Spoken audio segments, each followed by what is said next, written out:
નમસ્કાર દર્શક મિત્રો, કરંટ ટોપિકમાં હું પીનલ આપ સૌનું સ્વાગત કરું છું અને આજે વાત કરી રહ્યા છે જેડબલઈ મેઇન્સમાં જે ગુજરાતને ઝળહળતી સફળતા મળી છે અને એમાં જ્યારે જેડબલઈ મેઇન્સની અટેમ્પ 1નું જે રિઝલ્ટ આવ્યું હતું તેના વિશે પણ આપણે ચર્ચા કરી હતી. ત્યારે પણ વિદ્યાર્થીઓને બોલાવ્યા હતા અને ત્યારે જ આપણે જે પ્રકારે ચર્ચા કરી હતી કે હજી અટેમ્પ 2 પણ થશે અને એમાં પણ તમને ફરી એક વખત બેસ્ટ સ્કોર કરવા માટેનો મોકો મળતો હોય છે.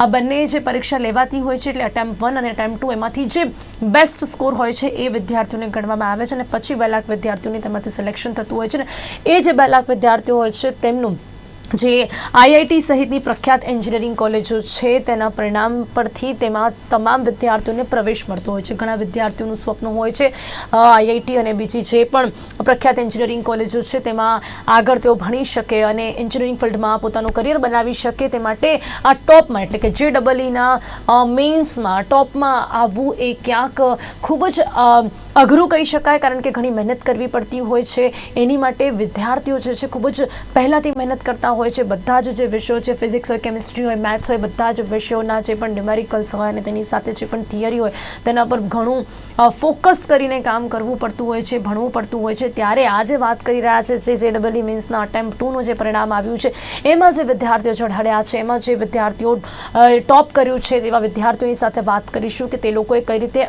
આ એક્ઝામમાં બેસ્ટ સ્કોર મેળવ્યો છે અને આમાં બેસ્ટ સ્કોર મેળવવા માટે કેવી રીતે તૈયારીઓ કરવી પડતી હોય છે. એની સાથે સાથે આગળ આ ફિલ્ડમાં કેવી રીતે વિદ્યાર્થીઓ કરિયર બનાવી શકે છે તેની માટે પણ વાત કરીશું. જેની માટે મારી સાથે અહીંયા જોડાઈ ગયા છે જેડબલઈ એક્સપર્ટ પુલકિત ઓઝા અને જે વિદ્યાર્થીઓ છે કે જે ટોપ જેમણે કર્યું છે આ જે જેડબલઈ મેન્સ એટલે કે અટેમ્પ 2માં જેમણે 90 પર્સન્ટાઇલ મેળવ્યા છે એવા સહજ ચોકસી આપણી સાથે છે અને આદિત્ય પંડ્યા આપણી સાથે છે. આપ સૌનું સ્વાગત છે. Welcome to current topic. તો સૌથી પહેલા તો સહજ અને આદિત્ય આપ બંનેને કોંગ્રેચ્યુલેશન્સ કહેવા માંગીશ કે અટેમ્પ 1 અને અટેમ્પ 2 માં પણ તમે ખૂબ જ સારો સ્કોર કર્યો છે. તો સૌથી પહેલા આપ બંનેને congratulations. Thank you. Thank you. Okay, તો આદિત્ય, નેશનલ ટેસ્ટિંગ એજન્સી દ્વારા જેડબલઈ મેન્સ 2024 અટેમ્પ 2 જેનું રિઝલ્ટ અહીંયા ડિક્લેર થયું છે અને આપના રિઝલ્ટની વાત કરું તો જે પ્રકારે આપે જણાવ્યું હતું કે પહેલા અટેમ્પ 1માં 85 અને હવે 90%. એટલે એવું કહી શકાય છે કે આ જે અટેમ્પ 2 છે એ આપને એક એવો મોકો આપે છે કે જેનાથી આપ બેસ્ટ સ્કોર કરી શકો છો અને આપે એ કર્યું પણ છે. હા, એ હવે અમે મહેનત કરવા અમને ચાન્સ બી મળે છે, જેના આગળ વધવું છે એ બી એના માટે એક આમ મોકો છે કે જેનું બેસ્ટ આપી શકે. કોઈ બી કારણસર જે લોકો ફર્સ્ટ અટેમ્પ એમના થોડા ઓછા આવે તો એ એમનું બેસ્ટ કરીને એ યુઝ કરીને આગળ જઈ શકે છે બધા કરતા. જી ચોક્કસથી આપના પરિણામ વિશે જાણવા માંગીશ કે પહેલા જે અટેમ્પ 1માં પરિણામ આવ્યું ત્યારેથી જ આપને હતું કે હવે અટેમ્પ 2માં હું આના કરતા પણ સારું પરિણામ લાવીશ? હા, ચોક્કસ. કેમ કે આમ મારે બી એક ટાર્ગેટ હતો કે ના, આપણે સારા માર્ક લાવીએ અને આપણા ટીચર્સનું તથા માતા પિતાનું નામ બી આપણે ઊંચું કરીએ અને આપણે આગળ ફ્યુચર માટે બી આપણે બેસ્ટ કરીએ.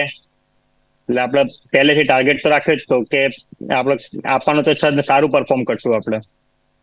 ઓકે સહજ, અટેમ્પ 1નું આપનું પરિણામ અને હવે અટેમ્પ 2નું આપનું પરિણામ ખૂબ જ ઓછો ગેપ છે પણ સ્ટીલ અટેમ્પ 2માં વધારે સારું પરિણામ છે.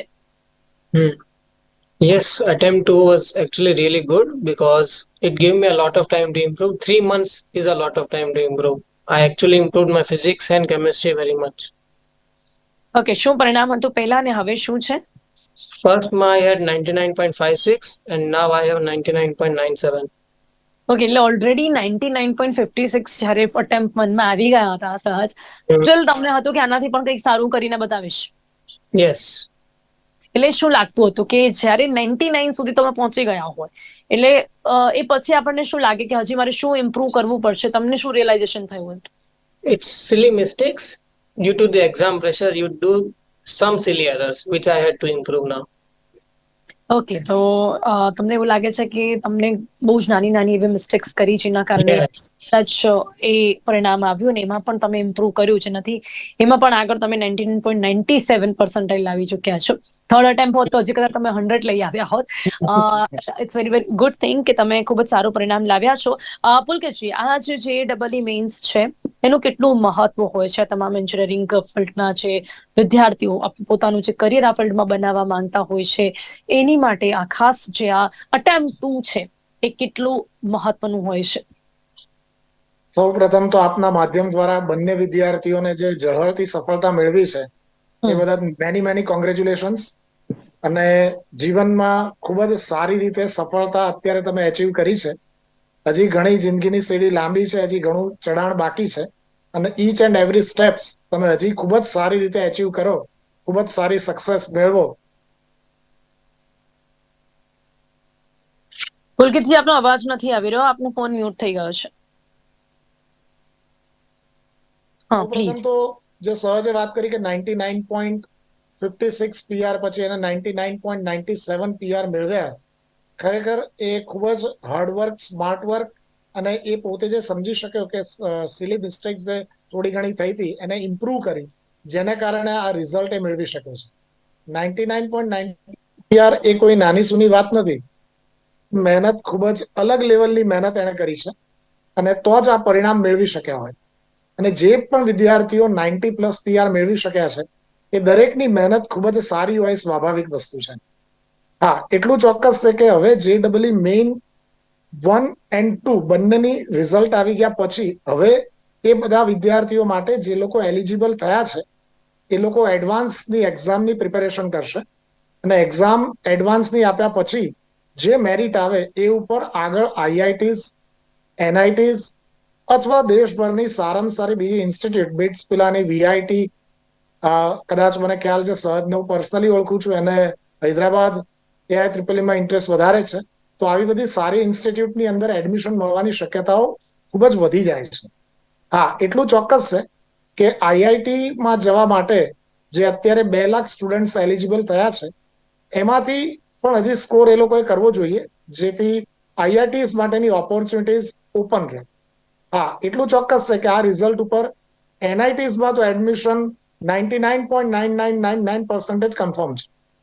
એટલે ઓપોર્ચ્યુનિટીઝ બેઝ વિચારે તો બંને વિદ્યાર્થીઓ માટે ખૂબ જ સારું ઉજ્જવળ ભવિષ્ય છે. અને હજી હું તો એમ સલાહ આપીશ કે જે 20-25 દિવસનો સમય છે એડવાન્સ માટે, એ પૂરેપૂરી તૈયારી કરો, ખૂબ જ સારી કરો, અને ખૂબ જ સારી રીતે એક્ઝામ આપો, અને તમારા જે ગોલ છે એ અચીવ કરો. જી, તો પુલકિતજી, હવે તમે હું કહ્યું કે NIT માટે તો હજી એનાથી પણ વધારે કેટલી મહેનત કરવી પડે, કારણ કે આ લોકો ઓલરેડી આટલું સારું પરિણામ તો મેળવ્યું જ છે, સ્ટીલ એની માટે શું કરવું પડે? એટલે હું ઘણીવાર કહેતો હોઉં છું, આપણા આગલા પ્રોગ્રામ વખતે પણ મેં કીધું હતું કે સચિન તેંડુલકર ગમે ત્યાં હોય એ સારો બનવાનો જ હતો. એટલે આ બધા વિદ્યાર્થીઓ જે બોર્ન જીનિયસ હોય છે એ લોકોને એક ટ્રેક પકડાવવાનો હોય છે, અને એક ટ્રેક પકડાઈ જાય પછી સ્કિલ મેટર કરે છે. અને ફંડામેન્ટલ જો તમારા ક્લિયર હશે તો મને નથી લાગતું કે કોઈ પણ મુશ્કેલી એ લોકો માટે આવે. હા, એટલું ચોક્કસ છે એક અલગ લેવલની તૈયારી કરવી જોઈએ. કેવા ટાઈપના પેપર એડવાન્સમાં હોય છે, કારણ કે એનું કોઈ જજમેન્ટ અત્યારથી લેવું અઘરું છે. એની તૈયારી ખૂબ જ ટફ હોય છે. ડઝન્ટ મીન કે આમ ન કરી શકે, કારણ કે જે 2 લાખ વિદ્યાર્થીઓ આવે છે એમાંથી જ પહેલા 15,000 IIT માટે એલિજિબલ થાય છે. એટલે જો તમારા ફંડામેન્ટલ સ્ટ્રોંગ હશે, કારણ કે હવે જે MCQ પેટર્ન નહીં આવે, થોડી ઘણી ડિસ્ક્રિપ્ટિવ પેટર્ન, થોડું પ્રૂવ કરવાનું આવશે. આ બધી ટાઈપના ક્વેશ્ચન્સ આવવાના, 5 માર્કર, 2 માર્કર, 3 માર્કર, 7 માર્કર, આ બધું અલગ અલગ ટાઈપના ક્વેશ્ચન છે. તો એ બધાની તૈયારીઓ વ્યવસ્થિત રીતે કરવી. જે સિલી મિસ્ટેક હજી રહી ગઈ હોય, કંઈક નાની વસ્તુ પણ રહી ગઈ હોય, એ પણ ક્લિયર કરી લેવી, અને એની પ્રેક્ટિસ કરવી, એનું અન્ડરસ્ટેન્ડિંગ કરવું, તો ચોક્કસ પરિણામ એડવાન્સ માટે પણ સારું જ આવશે. જી બિલકુલ. હવે વાત કરીએ આદિત્યની સાથે, ત્યારે સૌથી પહેલા આદિત્ય પૂછવા માંગીશ કે ફિઝિક્સની જો વાત કરીએ તો ફિઝિક્સમાં આપનું શું પરિણામ આવ્યું છે? ફિઝિક્સમાં મારે 87 છે, 87.76 સમથિંગ. એમાં ફિઝિક્સમાં મારે ફોર્મ્યુલાસ ને એવું બધું અમુક જે મને શોર્ટકટ ટ્રિક્સ થોડી આમ જોઈ હોય તો બધું ન્યુમેરિકલ્સ બેઝ MCQ સોલ્વ કર્યા હોય એવા સારા આવ્યા હતા. અને થિયરી બેઝ બી સારા આવ્યા હતા, કે આમ અંદર કન્સેપ્ટ વાઇઝ લીધેલા હતા. અમુક જે આપણે થિયરીમાં વાંચવાનું રહી જતું હોય, છોડી દેતા હોય, એવા યુનિક જગ્યાએથી થિયરી પૂછી હતી. અને ન્યુમેરિકલ્સ બી સારા લેવલના હતા. એ બધું મેં ધીમે ધીમે પ્રેક્ટિસ કરીને સારી રીતે અચીવ કર્યું હતું. અને બી સરે બી પ્રેક્ટિસ રીતે સરખી કરાઈ હતી. પહેલા કેટલા આવ્યા હતા? ફર્સ્ટ અટેમ્પ્ટમાં કેટલા આવ્યા હતા? ફર્સ્ટમાં મારા 80 જેટલા હતા, એનાથી મેં ઇમ્પ્રુવ કર્યા હતા.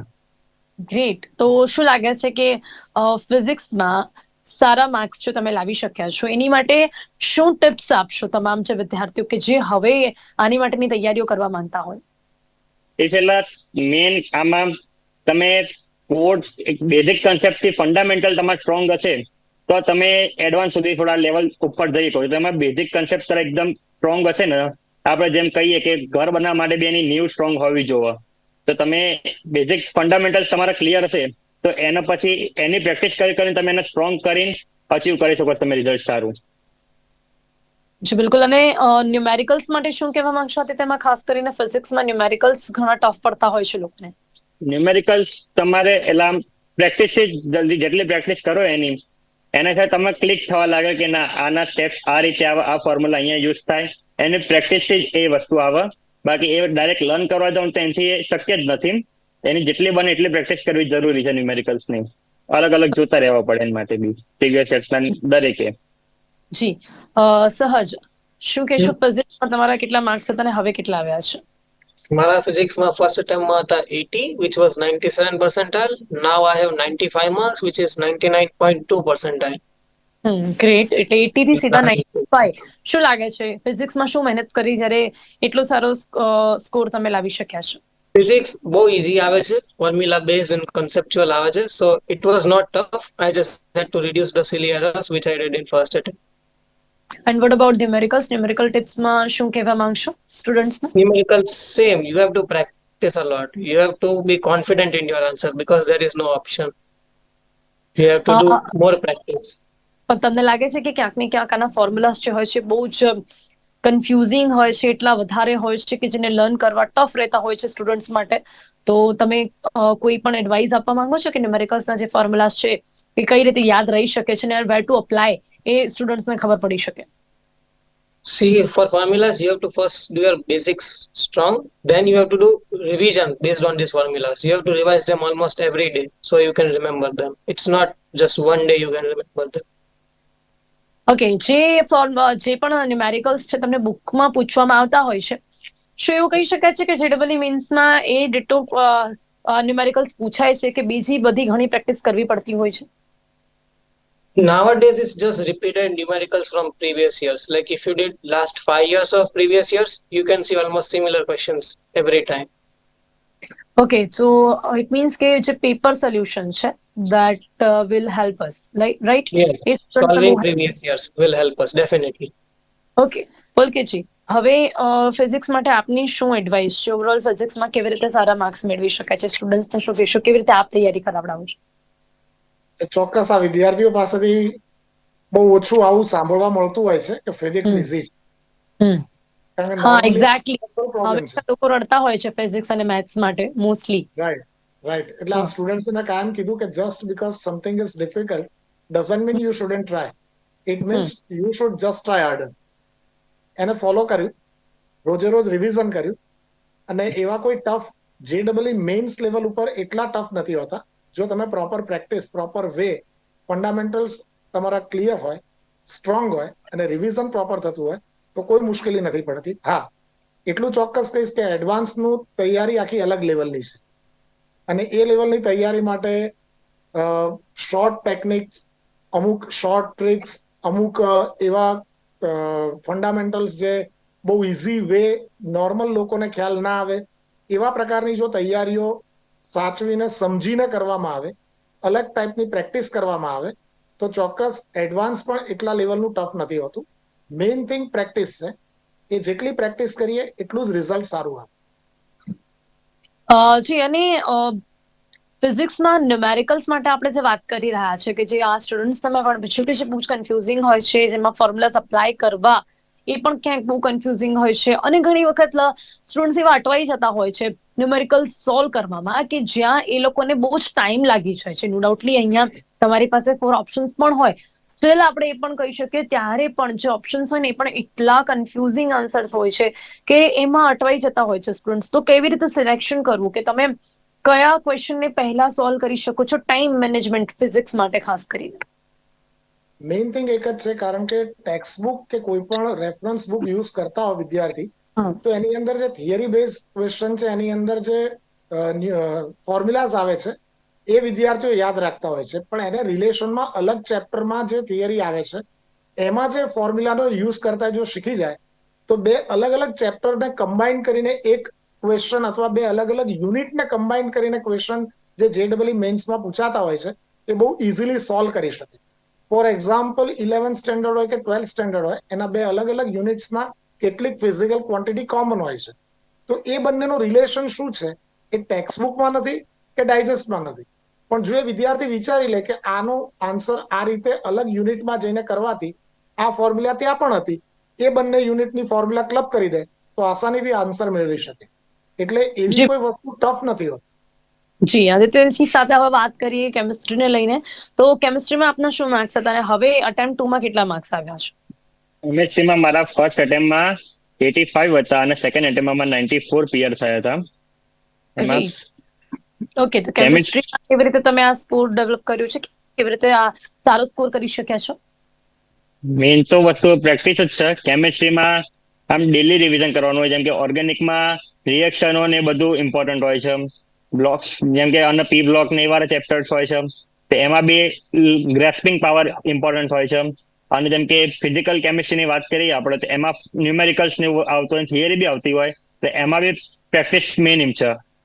અને ઓર્ગેનિકમાં તમારે જેટલી રિએક્શનની તમે રિવિઝન કરશો અને જેટલી પ્રેક્ટિસ કરશો, મેઇન ટેક્સ્ટબુકને ફોલો કરવાની એક એનાથી આમ સારા પીઆર મેળવી શકાય છે. ઓકે, અને કેમિસ્ટ્રીની થિયરી માટે આપનું શું માનવું છે? થિયરી માટે ટેક્સ્ટબુક એનસીઆરટી મેઇન્સ માટે તો ઇનફ જ છે કે એનસીઆરટીમાં સરખી રીતે તમે એકદમ કઈ બી છોડ્યા વગર એનસીઆરટી ખાલી કરો તો બી થઈ જાય છે ઓલમોસ્ટ થિયરી ટાઈપની આમ. ઓકે સહજ, આપનું શું માનવું છે કેમિસ્ટ્રીમાં? પહેલા તો આપના કેટલા માર્ક્સ હતા અને હવે કેટલા આવ્યા છે?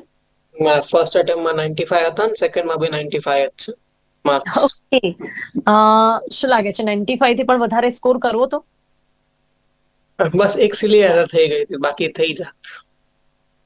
શું તમે એ સ્ટુડન્ટ્સને કહેવા માંગશો કેવા પ્રકારની સિલી એરર થઈ જેના કરતી જે વિદ્યાર્થીઓ છે એમને પણ ખ્યાલ આવી શકે? રીડિંગ ધ ક્વેશ્ચન લગ, રાઈટ, મેં કરેક્ટ ની જગ્યાએ ઇનકરેક્ટ ટિક કર્યું હતું, એવું બધી મિસ્ટેક્સ થઈ શકે અંડર પ્રેશર. ઓકે, 95 માર્ક્સ ફરી ચલો 95 જ આવ્યા છે, એવું તો છે નહીં કે આપણા ઓછા માર્ક્સ આવ્યા છે કેમિસ્ટ્રીમાં, પણ 95 માર્ક્સ લાવવા માટે શું એડવાઇસ આપશો? કેમિસ્ટ્રી થિયરી, ઓર્ગેનિક અને બધા રિએક્શન્સ એમાં પણ બહુ જ કન્ફ્યુઝન હોય, એ બહુ જલ્દી જે સ્ટુડન્ટ્સ એમને યાદ ન રહેતા હોય, ઘણી મિસ્ટેક્સ થતી હોય, એક નાના ફોર એક્ઝામ્પલ CO2 ની જગ્યાએ તો C2 પણ લખાઈ જાય તો પણ બહુ જ એટલે કે ખાસ કરીને રિએક્શનમાં બહુ જ જે ફોર્મ્યુલા એ ખોટી બની જતી હોય છે. શું કહેવા માંગશો એની માટે, એ પરફેક્શન લાવવા માટે? Chemistry had 3 sections: physical, organic, and inorganic. For physical, you just have to do your formula revision and practice because that's all they are asking in JEE Mains. For inorganic, NCERT is key. You have to revise it almost daily to remember it because that's how the questions are coming. You can't do anything about it.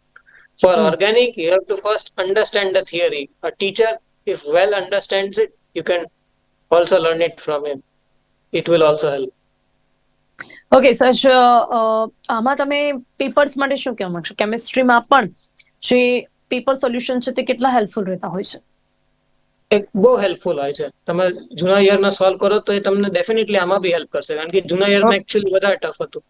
Okay, પુલકિતજી શું કહેશો chemistry માટે? કેમિસ્ટ્રીમાં સારો score મેળવવા માટે, જેમ કે સહજ અને આદિત્ય જે સ્કોર કર્યો છે એવો સ્કોર કરાવવા માટે કેવી મહેનત કરાવવી પડતી હોય છે સ્ટુડન્ટ્સને? હું મેથ્સ, ફિઝિક્સ, કેમિસ્ટ્રી ત્રણેય સબ્જેક્ટ માટે એટલું જ કહીશ કે જો ટેક્સ્ટબુક વ્યવસ્થિત ધોરણે ફોલો કરી હોય તો મેજર કોઈ મુશ્કેલી આવતી નથી, કારણ કે કેમિસ્ટ્રી સબ્જેક્ટની અંદર ડિસ્ક્રિપ્ટિવ ટાઈપ ટોપિક વધારે છે. ઓર્ગેનિક કેમિસ્ટ્રી કે ઇનઓર્ગેનિક, આ બંનેની અંદર જે ડિસ્ક્રિપ્શન છે એ જો થરો તમે તૈયાર કર્યું હોય તો કોઈ મેજર પ્રોબ્લેમ આવતા નથી. હા, કેટલાક રિએક્શન એ લોકોએ ધ્યાનથી સમજીને કરવા પડતા હોય છે, તો એ પ્રોપર વે જો ફંડા તમારા ક્લિયર હોય તો એવી કોઈ મુશ્કેલી કેમિસ્ટ્રી સબ્જેક્ટમાં નથી આવતી. મુશ્કેલી જે છે ઓનલી ફિઝિક્સ સબ્જેક્ટ પૂરતી હોય છે, અને એમાં જે લોકો સ્કોર કરી લે છે એ લોકોને સારામાં સારું રિઝલ્ટ મેળવી શકે છે. એના સારામાં સારા ઉદાહરણ સામે બેઠા છે આપણી. એક્ઝેક્ટલી, એનસીઆરટી બહુ હેલ્પફુલ રહેતી હોય છે એવું પણ કહેવાય છે. આ રીતે મેથ્સ માટે શું કહેવું છે? મેથ્સમાં શું સ્કોર હતો અને હવે શું આવ્યો છે? મેથ્સમાં મારે પહેલા થોડો ઓછો સ્કોર હતો, એમાં મારે 76 જેટલા હતા. મેં ઇમ્પ્રુવ કરીને 85 જેટલા એમાં અચીવ કર્યા છે. ઓકે, મેથ્સ મેથ્સમાં ટફ લાગે છે થોડું બધા જ સબ્જેક્ટ કરતા? હા, એમાં થોડુંક ફોર્મ્યુલા ટાઈપ્સ ને ટ્વિસ્ટ ને એમાં માઇનર ટ્વિસ્ટ બી છે ને બહુ મોટું થઈ જતું હોય ઘણી વાર. કેવા પ્રકારના ટ્વિસ્ટ જોવા મળતા હોય સ્ટુડન્ટ્સને આપણે કંઈ કહી શકીએ એની માટે? એ હવે ટ્વિસ્ટ એટલે આમ માઇનર જ ચેન્જીસ હોય પણ થોડું ડિફરન્ટ તરીકે પૂછ્યું હોય. તમારે એના માટે બી સેમ કે તમારે બેઝિક્સ ક્લિયર હોય, ફંડા ક્લિયર હોય એના, તમે એ બી સારી રીતે કરી શકો. ઓકે, બેઝિક અને ફંડા ક્લિયર કરવા મેથ્સ માટે ખૂબ જ જરૂરી છે. સહજ, મેથ્સમાં તમારા કેટલા હતા અને હવે કેટલા માર્ક્સ છે? મારે ફર્સ્ટ અટેમ્પમાં 85 માર્ક્સ હતા ને હવે 95 માર્ક્સ છે. ગ્રેટ. એટલે 10 માર્ક્સનું જમ્પ મેથ્સમાં. મેથ્સ તમને પણ ટફ લાગે છે? યસ. કેમ મેથ્સ ટફ લાગવાનું કોઈ કારણ? કારણ કે ચલો ફિઝિક્સમાં પણ એવી રીતે જ ફોર્મ્યુલા હોય છે, મેથ્સમાં થોડો વધારે હોય છે, બટ સ્ટીલ મેથ્સ વધુ ટફ લાગવાનું કારણ શું છે? મેથ્સમાં એકચ્યુઅલી ટફ સવાલ બી પૂછે છે અને તમારે 2-3 ફોર્મ્યુલા મિક્સ કરીને યુઝ કરવી પડે. આન્સર તરત જ નો આવી જાય. તમારે સેટ 5 મિનિટ્સ યુઝ કરવી પડે તમારે સાચો આન્સર જોઈતો હોય તો. Time It's tough consume only because of that. જો Yes. તમે વચ્ચે અટવાઈ ગયા તો એને પછી છોડી દેવું જ બરાબર છે. Yes, because you cannot waste so much time on one question. ચલો તો કેટલો ટાઈમ એક કોઈ પણ આપણે સબ્જેક્ટ કોઈ પણ એક સવાલમાં આપણે ભરાયા હોઈએ તો તમારા પ્રમાણે કેટલો ટાઈમ આપણે કેટલો ટાઈમ આપણે લગાવવું જોઈએ? એડવાઇસ જો આપણે આપવી હોય સ્ટુડન્ટ્સને તો 4 to 5 minutes is the maximum amount. After that, you have to leave it. There is no choice. Okay, જે તમારી પાસે ઓપ્શન્સ હોય છે તો એ બી કંઈક હેલ્પફુલ થાય તમને? તમે ઓપ્શન્સ જોઈ શકો, પછી તમે ટ્રાય કરી શકો કે કેવી રીતે આમાં આન્સર આપણે કરી શકીએ છીએ. Yes, some questions માં તમને ડાયરેક્ટલી હિન્ટ મળે કે કઈ મેથડ યુઝ કરવી છે. ઓપ્શન્સ થી જજ કરી શકો તમે. અમુક વાર તો ઓપ્શન્સ થી તમે આન્સર લાવી શકો. એવા ઓપ્શન્સ યસ, તમે રિવર્સ જઈ શકો. Yes, exactly. ઓકે. પુલકેજી, મેથ્સ માટે તમારું શું કહેવું છે? આમાં પણ પેપર સોલ્યુશન એની સાથે એનસીઆરટી આ કેટલું ઇમ્પોર્ટન્ટ? અને આ બંને સ્ટુડન્ટ્સ એમને પણ કહ્યું મેથ્સ અમને ટફ લાગે છે. સ્ટુડન્ટ્સને મેથ્સ ટફ લાગવાના કારણો શું કહેશો? એટલે મેઇન થિંગ હું ઘણીવાર કહેતો હોઉં છું કે જ્યારે 4 ઓપ્શન તમારી પાસે કોઈ પણ ક્વેશ્ચનના હોય તો કેટલીક વાર તમારે રિવર્સ વિચારવું જોઈએ કે આમાંથી કયા બે ઓપ્શન આવે જ નહીં, તો રિમેનિંગ 2 માટે તમારે ફોકસ કરવાનું છે. જેમ કે ફોર એક્ઝામ્પલ આપણે કોઈ શોપિંગ માટે ગયા હોઈએ, શર્ટ લેવા ગયા હોઈએ, સાઇઝ કહીએ અને કેવા ટાઈપના શર્ટ લેવા છે એ કહીએ, એ આપણને 10-15 બતાવે.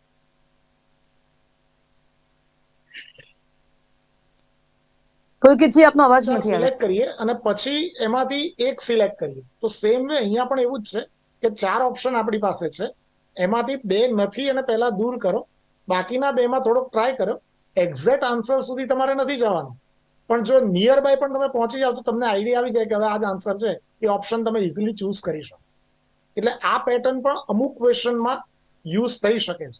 જી પુલકેતજી, હવે આ ફિલ્ડમાં કરિયર માટેના ઓપ્શન્સ કયા છે? આટલું સારું પરિણામ લાવ્યા હોય ત્યારે એ વિદ્યાર્થીઓને શું એડવાઇસ આપશો? આ ફિલ્ડમાં કેવી રીતે આગળ કરિયર બનાવી શકાશે? હવે એડવાન્સ માટે પણ શું કરી શકાય? આ વિદ્યાર્થીઓ માટે સૌથી પહેલા તો અત્યારે ફૂલ ફોકસ એડવાન્સ માટે તૈયારી કરવી જોઈએ અને સહેજ પણ ટાઈમ વેસ્ટ કરે. પુલકેતજી, આપનો ફોન જે કંઈ પણ ટાઈમ હવે બચ્યો છે એ ટાઈમનો પૂરેપૂરો ઉપયોગ કરી એડવાન્સની તૈયારી કરવી જોઈએ અને એડવાન્સના રિઝલ્ટ ઉપર આઈઆઈટી, એનઆઈટીઝ અથવા દેશભરની સારામાં સારી ઇન્સ્ટિટ્યૂટમાં બહુ ઇઝીલી એડમિશન મળી જાય એવા પ્રકારનો સ્કોર એચીવ કરવો જોઈએ અને જેથી એમનો ફ્યુચર, એમને જે ફિલ્ડમાં ઇન્ટરેસ્ટ, કે નોર્મલી આજકાલ દરેકને કમ્પ્યુટર ફિલ્ડમાં સૌથી વધારે ઇન્ટરેસ્ટ હોય છે, એટલું કમ્પ્યુટર બ્રાન્ચ સિવાય પણ ઘણી બધી બ્રાન્ચ છે. ઓકે, સમય ખૂબ જ ઓછો છે આપણી પાસે. સહજ, ફ્યુચર પ્લાન શું છે તમારું? તમારો અવાજ કપાઈ ગયો છે. ફ્યુચર પ્લાન શું છે સહજ? ખૂબ જ ઓછો સમય છે પણ ફ્યુચર પ્લાન શું છે? ફ્યુચર પ્લાન હવે જે એડવાન્સ આપું પહેલા, પછી જો એમાં સારી આઈઆઈટી મળતી હોય તો ઓબ્વિયસલી હું ત્યાં જઈશ, કાં તો એનઆઈટીઝ ઘણી બધી સારી છે, ટ્રિપલ આઈટીઝ બી છે. So I have lots of options. જી. આદિત્ય, તમારું શું ફ્યુચર પ્લાન છે? કઈ રીતે કરિયર બનાવવું છે આગળ? સેમ રીતે જ કે પહેલા તો એડવાન્સ પર જ હાલ તો ફોકસ કરવું છે, પછી એના એ થયા પછી એનઆઈટીસ ના, ટ્રિપલ આઈટીસ ના ઘણી બધી સારી ઇન્સ્ટિટ્યૂટ છે ઓલ ઓવર ઇન્ડિયામાં, એના તરફ પછી જવાનું ટ્રાય કરશું. જી ને ચોક્કસથી અત્યારે જે તમારો સ્કોર આવ્યો છે તેનાથી ચોક્કસપણે કહી શકાય છે આગળ પણ એડવાન્સમાં તમે એટલો જ સારો, આના કરતા પણ વધારે સ્કોર લાવશો. અત્યારે સમય અહીંયા સમાપ્ત થાય છે. આદિત્ય અને Sahaj, congratulation and a very all the best for the advance. Pulketji, આપ પણ મારી સાથે જોડાયા તે બદલ આપનો ખૂબ ખૂબ આભાર. આપ સૌનો ખૂબ ખૂબ આભાર મારી સાથે જોડાયા બદલ. જેડબલઈ મેન્સમાં ગુજરાતને ઝળહળતી સફળતા મળી છે. ગુજરાતના વિદ્યાર્થીઓ ટોપમાં જોવા મળી રહ્યા છે. આજે અટેમ્પ્ટ 2 હતી જે બેસ્ટ સ્કોર, જેમાં કરીને હવે વિદ્યાર્થીઓ સારી એવી આઈઆઈટી જે કોલેજો છે, જે સંસ્થાઓ છે, તેમાં એડમિશન મેળવી શકશે અને આગળ તેમનું કરિયર બનાવી શકશે. પણ ચોક્કસપણે જ્યારે ગુજરાતીઓ આ લિસ્ટમાં આપણને જોવા મળતા હોય ત્યારે આપણને પણ ગર્વ થાય અને આ વિદ્યાર્થીઓ સાથે વાતચીત કરીને આપણે અન્ય વિદ્યાર્થીઓને પણ જણાવવાનો પ્રયાસ કર્યો છે કે કઈ રીતે જેડબલઈ મેન્સ, જેડબલઈ અટેમ્પ્ટ 2 હોય કે અટેમ્પ્ટ 1, જેડબલઈ મેન્સમાં સારું પરિણામ કેવી રીતે મેળવી શકાય છે, તેની માટે કેવી રીતે મહેનત કરવી પડતી હોય છે, એ તમામ વિદ્યાર્થીઓને જણાવવાનો પ્રયાસ કર્યો છે. કરંટ ટોપિકમાં અત્યારે બસ આટલું જ. ફરીથી મળીશું નવા વિષયની સાથે. ત્યાં સુધી રજા આપશો. નમસ્કાર.